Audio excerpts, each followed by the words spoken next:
우리의 영혼이 살 수 있는 유일한 길은 너희는 귀를 기울이고 나에게 나와 들으라 그리하면 너희 영혼이 살리라고 하였습니다. 우리는 하나님의 말씀을 듣는 데에 우리의 심정을 다해서 마음을 다해서 귀를 기울여야 하여 되는 것입니다. 그리하면 너희 영혼이 살리라. 너희가 어찌하여 양식이 아닌 것을 위하여 언을 달아주며 배부르게 하지 못할 것을 위하여 수고하느냐. 내게 듣고 들을지어다. 그리하면 너희가 좋은 것을 먹을 것이며 너희 자신들이 기름진 것으로 즐거움을 얻으리라. 너희는 귀를 기울이고 내게로 나와 들으라. 그리하면 너희 영혼이 살리라. 디모데후서는 사도 바울이 기록한 성경 가운데 제일 마지막에 기록한 성경입니다. 디모데후서는 사도 바울이 이 성경을 기록하고 난 이후에 바울은 이제 순교를 당하게 되는 거지요. 바울은 디모데에게 두 권의 편지를 보내었습니다. 한 권은 바울이 죽기 전 약 한 5년 전에 빌립보에서 디모데에게 편지를 썼어요. 그때 디모데는 에베소 교회의 담임 목사로 봉사를 하고 있었습니다. 디모데전서는 내가 목사로서, 내가 목회자로서 장로를 세울 때 어떠한 자격을 갖춘 사람을 장로로 세우며 집사를 세울 때 어떠한 사람을 집사의 자격을 갖추어서 세워야 하는가, 하나님의 교회를 위한 목회적인 차원에서 디모데전서가 기록되어졌다면, 디모데후서는 죽음을 앞둔 디모데가 바울이 디모데에게 개인적인 서신입니다. 내가 목사로서 어떻게 해야 하는가, 그리고 내 자신은 지금까지 목회자로서 전도자로서 살아오면서 얼마나 힘들고 어려웠는지 모른다. 여러분, 바울은 그의 생애의 30세 때 예수님을 만나서 63세에 순교를 당했습니다. 그러하기 때문에 33년 동안 예수님을 섬기면서 살아왔던 이 사도 바울이 이제 죽음을 앞두고 있는 거예요. 오늘 본문 말씀 뒷부분입니다. 우리 디모데후서 4장을 한번 봐주시기 바랍니다. 4절에 보면, 4장 5절에 보면 이렇게 이야기를 합니다. 그러나 너는 모든 일에 신중하여 고난을 받으며 전도자의 일을 하며 내 직무를 다하라. 전제와 같이 내가 벌써 부어지고 나의 떠날 시각이 가까웠도다. 여기 전제와 같이 하는 것은 하나님께 제사를 드릴 때 제일 마지막 동작이 전제입니다. 전제와 같이 내가 벌써 부어지고 나의 떠날 시각이 가까웠도다. 나의 죽음의 그림자가 내 앞에 다가왔더라는 것입니다. 사도 바울은 33년 동안 주님을 위해서 살아가면서 많은 고난을 당했습니다. 특별히 그는 감옥에 4번이나 갇혔어요. 첫 번째 감옥은 가이사랴에서 2년 동안 수감 생활을 하였고요. 두 번째는 빌립보에 가서 매를 맞고 또 감옥 속에 수감을 당했습니다. 그리고 세 번째는 로마로 이송되어지면서 로마에서 감옥 생활을 2년 동안 했어요.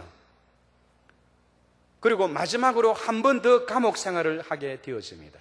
특별히 로마의 1차 감옥에 2년 동안 수감 생활을 할 때에는 어느 정도의 자유가 있었고 사람들을 쉽게 찾아볼 수가 있었습니다. 가택연금 정도의 수준이었습니다. 그래서 그가 4권의 성경을 썼는데 빌립보서, 에베소서, 그리고 골로새서, 빌레몬서 4권의 성경을 써서 우리는 이 4권의 성경을 옥중서신이라 하지 않습니까? 그런데 첫 번째 감옥에 갇혔을 때에는 아주 편안했고 마음이 편안했고 자신이 곧 풀려날 것이라는 그런 확신이 있었어요. 그런데 여러분, AD 64년경, 다시 말해서 사도 바울이 나이가 58, 9 정도 되었을 때 로마에 큰 화재가 발생하게 되었습니다. 로마의 화재를 기점으로 하여 네로 황제는 기독교를 더 이상 용납할 수가 없다는 겁니다. 특별히 기독교의 지도자들을 다시 한 번 더 지명수배를 내려서 사도 바울과 베드로를 잡아들이는데 그들은 혈안이 되어서 결국 그들은 잡히게 되었던 것입니다. 바울은 2차 감옥에 들어갔을 때에는 내가 여기서 살아나지 못하겠구나라는 그것을 느꼈어요. 제가 이번 여행 때에 바울이 갇혔던 2차 수감되었던 지하 감옥을 찾아서 그곳을 가보았습니다. 지하 감옥이었는데 그 감옥이 지금 그대로 보존되어 있어요. 보존되어 있고 그가 나와서 50m 정도 걸어갈 때 그 위치가 로마에서 한 5km 정도 떨어져 있는 오스티안 가도라는 지역입니다. 오스티안 가도라는 지역에 로마에서부터 한 5km 정도 떨어졌는데요, 그가 50m 정도 걸어가서 목이 잘려 죽습니다. 그래서 그 장소에 사도 바울이 마지막 걸어갔던 그 길, 마지막 갔던 그 길을 그대로 보관하고 있고요, 50m 정도 되는데 건물을 짓는 바람에 그 50m가 조금 짧게 그렇게 보관되어져 있습니다만은, 아무튼 사도 바울은 그 지하 감옥에서 아주 무척이나 설설하고 외롭고 고독했습니다. 아시아에서 전도했던 사도 바울의 제자들, 예수 그리스도의 제자들, 아시아에 있는 많은 사람들이 바울을 통해서 예수를 믿었는데 그 많은 사람들이 다 바울을 배반했다는 겁니다. 오늘 15절의 말씀에 보면 이렇게 이야기를 합니다. 아시아에 있는 모든 사람이 나를 버린 이 일을 내가 안 하니. 그렇다면 지금까지 사도 바울을 따라다녔던 그 사람들이 왜 바울을 배반했을까요? 그 배반했던 이유는 다른 특별한 이유가 아닙니다. 배반할 때는 자기 나름대로의 다 여러분 이유가 있어서 배반하는 거예요. 그 이유를 들어보면 그 이유도 어느 정도로 합당한 이유도 많이 있을 겁니다. 그러나 이 당시에 이 많은 사람들이 바울에게 등을 돌렸던 그 이유는 바울이 너무 감옥을 너무 자주 드나든다는 것입니다. 목사라고 하면서, 전도사라고 하면서, 하나님의 종이라고 하면서, 사도라고 하면서 교도소를 제집 드나드듯이 드나드는 그 사도 바울을 볼 때에 많은 사람들이 바울을 부끄럽게 생각하는 거예요. 부끄럽게. 그래서 바울을 향하여 등을 하나 둘 돌렸습니다. 여러분, 사도 바울이 사기를 쳐서 감옥을 갔나요? 도둑질을 해서 감옥을 갔나요? 복음을 위해서 갔습니다. 복음을 위해서. 예수 그리스도께서 그에게 남겨주셨던 그 사명을 감당하기 위해서. 나라의 정부에서는 기독교를 허용하지 않지요, 신앙의 자유를 허용하지 않지요. 그러나 바울은 죽음이 앞에 다가왔다 한다 할지라도 그것을 두려워하지 아니하고, 감옥에 갈지라도, 독약을 마시고 죽을지라도, 목이 잘려 죽을지라도 어떠한 죽음이 자기를 감당하지 못한다는 것을 알고 있었습니다. 누가 우리를 그리스도의 사랑에서 끊을 수 있으리요? 환난이나 공고나 핍박이나 기근이나 위험이나 적신이나 칼이냐? 내가 확신하노니 사망이나 생명이나 천사들이나 권세자들이나 현재일이나 장래일이나 능력이나 높음이나 기쁨이나 다른 아무 피조물이라도 우리를 그리스도 예수 안에 있는 하나님의 사랑에서 끊을 수 없느니라. 사도 바울은 항상 하나님을 향한 뜨거운 사랑을 가지고 있었기에 그에게 어떠한 위험과 어떠한 어려움이 닥쳐도, 어떠한 고난이 닥쳐도 그것을 두려워하지 아니하고 그것을 쉽게 그것을 받아들였다는 겁니다. 그러나 함께 믿었던 예수를 믿는 많은 성도들은 사도 바울의 그러한 모습을 보고 바울을 향하여 등을 돌렸다는 것입니다. 배반을 당했던 사도 바울의 그 마음과 지하 감옥에 갇혀있던 그 바울의 그 마음은 이루 말로 표현할 수가 없는 거예요. 그래서 바울은 죽음을 앞두고 디모데에게 내가 정말로 너를 보고 싶구나. 많은 사람들은 나를 부끄럽게 생각해서 나를 덩치고 갔다는 겁니다. 그러나 내가 정말로 너를 한번 보고 싶구나.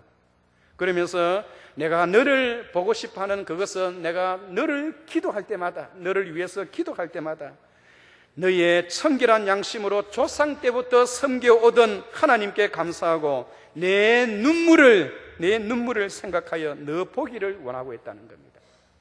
내가 너의 흘렸던 눈물을 알고 너의 마음의 청결함을 알고 너의 마음의 진실함과 깨끗함과 열정을 내가 알고 있는 것은, 이 모든 것은 내 속에 거짓이 없는 믿음 때문이라는 것을 내가 알고 있다는 겁니다. 사도 바울이 이때 많은 사람들이 자기를 향하여 등을 돌리고 나아갔을 때에 디모데를 향하여 거짓 없는 믿음을 강조했던 것은 그 당시에 거짓 있는 믿음을 가진 사람이 많았기 때문이었던 것입니다. 내 속에 거짓이 없는 믿음을 강조했던 것은 믿음의 본 주소가 어디 있냐? 믿음의 본 주소는 우리의 마음속에, 우리의 속에 믿음이 있다는 겁니다. 겉으로, 속에는 믿음이 없는데 겉으로는 믿음이 있는 척 하는 것은 충실하고 신실한 자가 되지 못한다는 것입니다. 그래서 이 바울은 디모데에게 내가 정말로 쓸쓸하고 외롭고 정말로 보고 싶은 사람들이 많이 있는데 그들이 다 나를 버리고 그렇게 나를 떠났구나. 디모데야, 내가 속히 내게 오라. 올 때 가죽으로 된 것을 가지고 오고 마가를 데리고 오라. 내가 마지막에 너라도 한번 보고 죽었으면 좋겠다는 겁니다. 그런데 사실 이 성경이, 이 편지가 디모데에게 전달되어졌을 때는 이미 사도 바울은 순교를 당하고 난 뒤에요. 그리고 디모데가 그 편지를 받고 바울이 자기를 보고 싶어 한다는 그 이야기를 듣고 그 편지를 받고 배를 타고 빠르게 달려도 겨울을 지나야 되기 때문에 이미 그가 바울을 보기 위해서 로마에 도착했다 한다 할지라도 에베소에서 로마까지는 거리가 상당한 거리입니다. 그 먼 거리를 갔을 때에는 바울을 보지를 못하고 바울은 순교를 당했을 것이라는 겁니다. 디모데는 바울의 흘러갔던 그러한 아픈 가슴을 안고 그도 마침내 23년 후에, 바울이 순교한 지 23년 후에 디모데도 역시 같이 순교를 당하게 되어집니다. 이런 가운데 바울은 디모데를 향한 뜨거운 그 열정으로, 뜨겁게 보고 싶은 그 마음으로 많은 사람들이 나를 버리고 나를 떠나고 나를 배반하고 떠났도다. 그 가운데 특별히 부겔로와 허모게네도 있느니라. 여러분, 바울이 아무리 섭섭해도 그 사람의 이름을 성경에 기록해서 자손만대에 이르기까지 부끄러움을 당하게 하는 것은 너무하지 않느냐라는 그런 생각도 할 수 있지만은 사실은 여기 나오는 부겔로와 허모게네는 그들이 바울을 버린 것이 아니라 하나님이 그들을 버린 것입니다. 그리고 2장에 보면, 2장 17절에 보면 그들의 말은 악성 종양이 퍼져나간 것 같은데 그 중에 누구요? 오메나와 빌레도가 있느니라. 이들의 마음은 어떠하냐? 3장 8절에 보면 얀네와 얀브레가 모세를 대적한 것 같이 그들도 진리를 대적하니. 처음에는 바울을 따랐다가 나중에는 바울의 등을 돌리고, 그리고 뿐만 아니라 바울을 협력하고 바울을 돕겠다고 하는 사람들까지 그렇게 하지 못하도록 한 사람들이 있다는 겁니다. 그들은 바울을 버린 것이 아니라 하나님이 그들을 버리셨던 것입니다. 그러한 분위기와 여건 속에 오히려 바울을 찾아온 사람이 있어요. 우리 15절인데 너무 참 귀한 부분입니다. 16절입니다. 우리 같이 한번 읽어볼까요? 시작. 원하건대 주께서 오네시보르의 집에 긍휼을 베푸시옵소서. 그가 나를 자주 격려해주고 내가 사슬에 매인 것을 부끄러워하지 아니하고. 많은 사람들은 바울이 사슬에 매여서 감옥을 드나드는 그 모습을 보고 부끄럽게 생각하고 저렇게 될 바에 내가 예수를 안 믿고 교회를 떠나는 것이 좋지 하고 바울의 등을 돌렸지만은, 그러나 오네시보르라는 이 사람은 그러한 분위기 속에서도 바울을 찾아오는 거예요. 그렇다면 여러분, 이 오네시보르라는 이분은 어떤 분일까요? 이분은 바울과의 첫 번째 대면이 에베소에 있을 때 바울을 만났어요. 특히 18절에 보면 원하건대 주께서 그로 하여금 그날에 주의 긍휼을 입게 하여 주옵소서. 또 그가 에베소에서 많이 봉사한 것을 내가 잘 아느니라. 에베소에서 바울과 오늘 여기 나오는 오네시보로가 처음 만났는데, 처음 만날 때부터 이 오네시보로는 바울이 하는 사역을 위해서 적극적으로 동참할 뿐만 아니라 생명까지 내어놓으면서 바울을 옆에서 돕고 또 돕고 또 도왔다는 것입니다. 바울이 2차 수감되었다는 그 사실을 알고 로마에 가서는 이 오네시보로는 바울이 어느 감옥에 갇혀 있는가를 묻기 위하여 온 로마 시내 전체를, 감옥이라는 감옥은 이잡듯이 다 뒤지면서 찾았다는 겁니다. 그리고는 마침내 바울이 갇혀 있는 그 감옥을 발견하고서는 기뻐하면서 바울의 옆에서 자주 격려하면서 그를 방문하고 또 방문해서 그에게 힘을 주었다는 겁니다. 사도 바울의 가장 힘들고 어려웠던 그 시간들을 오늘 이 오네시보로는 남들이 다 부끄럽게 생각하고 남들이 다 외면하는 그런 분위기 속에서 다른 사람들이 바울을 높이고 하나님의 종이라 세워서 바울의 뒤를 따라다니던 그때는 오네시보로의 존재는 군중 속에 숨은 얼굴로 있었지만은, 그러나 가장 도움을 필요로 하고 외롭고 고독하고 쓸쓸했던 그 장소에 나타나지 않는 제자들의 모습과 많은 사람들은 바울의 곁을 떠났지만은 오네시보로는 끝까지 그 곁을 지키면서 바울을 위하여 헌신했다는 겁니다. 그래서 바울은 오네시보를 위해서 기도하는데요, 어떻게 기도하느냐? 원하건대 주께서 오네시보르의 집에 긍휼을 베푸시옵소서. 오네시보르의 집에 긍휼을 베푸시옵소서. 두 번 기도합니다. 18절에 보면 원하건대 주께서 그로 하여금 그날에 주의 긍휼을 입게 하여 주옵소서. 여러분, 그날이 언제라는 것입니까?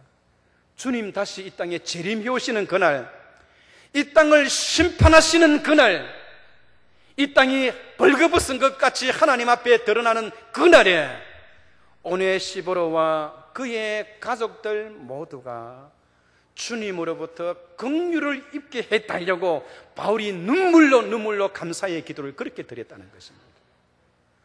오늘 바울이 오네시보로의 집을 향하여 긍휼을 베풀어 달라고 했던 이 기도가 오늘 저와 여러분들의 가정과 가족들에게 임해지게 되시기를 주의 이름으로 축원합니다. 주의 이름으로 축원합니다. 이 오네시보로는 남들이 다 꺼려하고 부끄러워하는 그 일을 조금도 개의치 아니하고 바울을 협조했습니다. 사랑하는 성도 여러분, 우리는 바울처럼 그렇게 살 수는 없습니다. 바울처럼 그렇게 살 수는 없지만은, 그러나 바울이 행하던 그 일에 함께 동참함으로 함께 그 일의 성리를 거둘 수가 있는 것입니다. 우리 모두가 다 설교를 하고 모두가 다 목사가 될 수는 없습니다. 그러나 교회가 행하는 일에 같은 마음, 같은 생각, 같은 뜻을 가짐으로 인하여 교회가 이 지역에 좋은 소문이 나게 하고, 교회가 행하는 모든 전도와 선교 사역에 함께 동참을 하고, 교회가 부흥을 사모하고 하나님의 은혜를 사모할 때 같은 마음과 같은 뜻을 가질 때에 바로 오네시보르의 가정에 임하는 그런 긍휼하신 하나님의 은혜가 우리들의 가정에도 그대로 임하게 된다는 것을 믿으시기 바랍니다. 사도 바울의 순교 현장까지 살펴봤던 이 오네시보르는 결국 그도 디모데가 걸어갔던 것처럼, 바울이 걸어갔던 것처럼 그도 똑같이 순교의 현장으로 떠났던 것입니다. 바울을 옆에서 협조적으로 열심으로 도왔던 브리스길라와 아굴라 역시 마찬가지입니다. 그들도 하나님의 종이 걸어갔던, 예수 그리스도가 걸어갔던 그 길을 바울이 따랐고, 바울이 따랐던 그 길을 디모데가 따랐고, 디모데가 따랐던 그 길을 오네시보로가 따랐고, 오네시보로가 따랐던 그 길을 브리스길라와 아굴라도 함께 따랐다는 것입니다.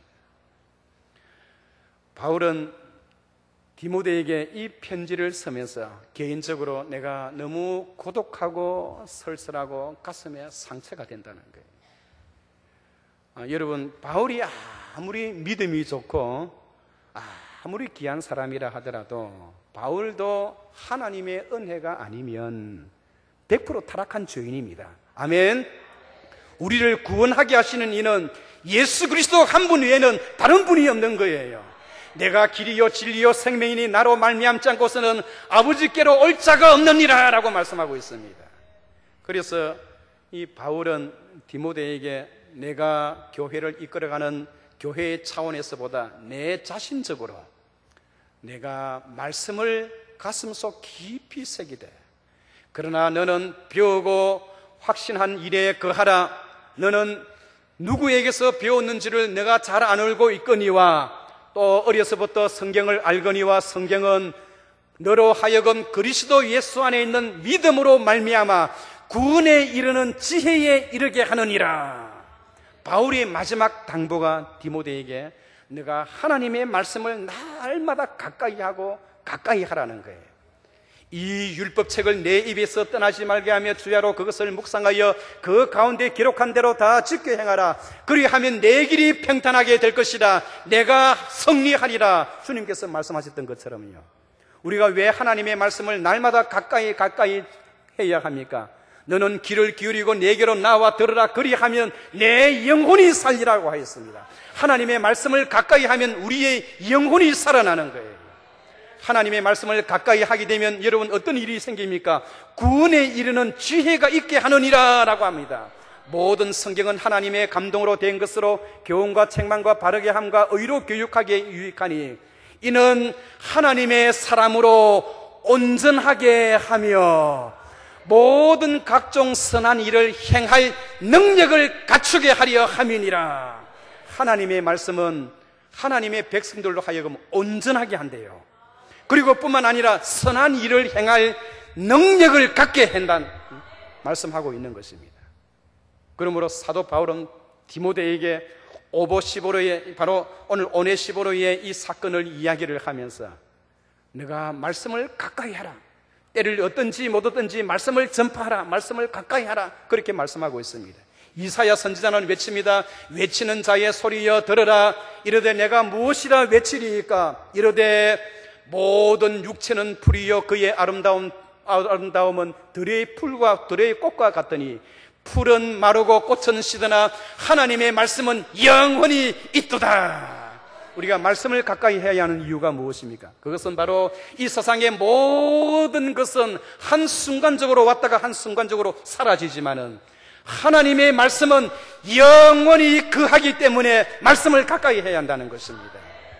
이번에 종교개혁에 일어났던 한국교회의 뿌리를 찾아서 제가 특히 로마에서부터 시작해서 스코틀랜드 그리고 토마스 선교사가 우리나라에 와서 최초로 순교를 했던 토마스 선교사가 자라왔던 그 교회 하노버 교회입니다. 하노버 교회와 그리고 존 웨슬러와 찰스 웨슬러가 부흥운동을 일으켰던 그 브리티시 그 도시까지 찾아가면서 제가 느꼈던 바는 모든 성도들로 하여금 하나님의 그 말씀을 가슴팍에 새기게 해야만이 한국교회가 살아나고 말씀을 우리의 가슴팍에 새기고 또 새기고 암송할 때에 하나님의 은혜가 임하고 한국교회가 영원해질 것입니다.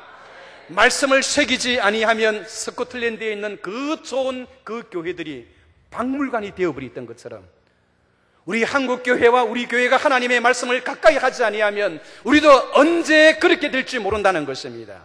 말씀을 가까이 하고 말씀을 가슴으로 품을 때에 하나님께서 하라는 일은 하고 하지 말라고 하는 일은 하지 않을 때에 말씀을 가슴 속에 새길 때에 그 말씀이 우리를 역사하여서 우리를 변화시키고 하나님의 선한 일을 행할 능력을 갖게 해 주시느니라. 그렇게 말씀하고 있기 때문입니다. 사랑하는 성도 여러분, 오늘 우리가 신앙생활을 하는데 오늘 본문에 나왔던 것처럼 부겔러와 허모게네와 같은 사람이 있는가 하면 오네시보로와 같은 성도가 있습니다. 여러분 어떤 길을 선택하시고 누구의 모습을 닮아가시겠습니까? 좋은 교회는 오네시보로와 같은 성도가 많으면 많을수록 교회는 좋은 교회가 되어지는 것입니다. 안식년을 보내고 7년을 보내고 이제 8년째 새로운 목회의 현장 속에서 우리 모두가 오네시보로와 같은 그런 마음을 가지고 과거의 모든 선편견과 선입견을 벗어버리고 우리가 새로운 마음으로 하나님의 교회를 이루어 나갈 때에 하나님께서 우리 남부산 교회와 성도들에게 복에 복을 더하여 주실 것입니다. 오네시보로와 같은 성도가 되어서 여러분들의 가정이 구원을 받고 그날에 긍휼을 입는 저와 여러분 되시기를 주의 이름으로 축원합니다.